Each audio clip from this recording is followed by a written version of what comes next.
By 2030, Toronto is estimated to have a population of 8 million people, on its way to 10 million people by 2045. Toronto will be one of the most diverse megacities if the Ontario government projections are correct. Toronto and the GTA will represent more than 50% of the provincial population, up from 47.8% in 2018, and account for 82% of the province's growth. Look, I get it. The Toronto real estate market is confusing. Whether you're a new or experienced investor or just looking for a home to raise your family in, join us at Broadview Table Talks as we sit around the table with my friends and talk about the real estate and the ever-changing market in Toronto.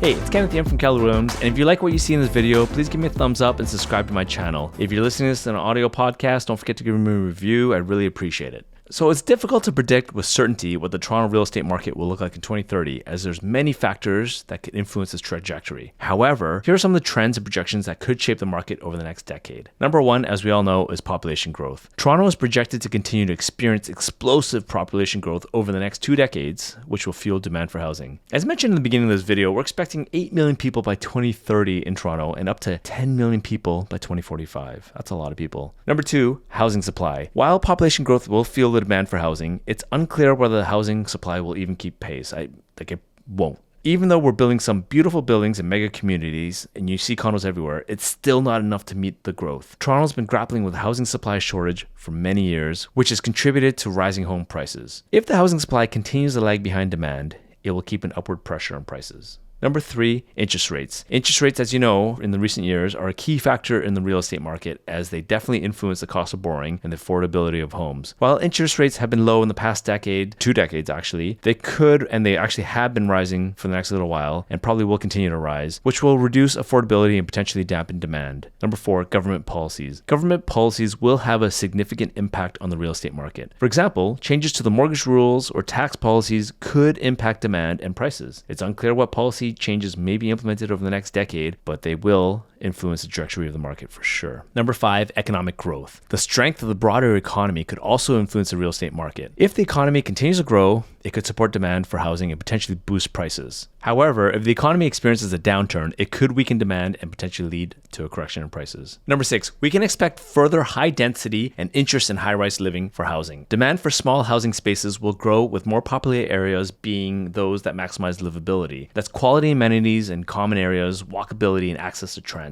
Let's face it, unit sizes are shrinking because it's getting more expensive to live in a city. If you think about major cities like New York or Hong Kong, those, price per square foot is at a premium. Overall, while it's difficult to predict with certainty what the Toronto real estate market will look like in 2030, population growth, housing supply, interest rates, government policies, and economic growth are all the factors that will influence this trajectory. So where do you think we're headed? Do you think the density will bring us more ruins, or do you think we'll become an even more thriving metropolis? Let me know what you think in the comments below. Thanks for watching. Add it up.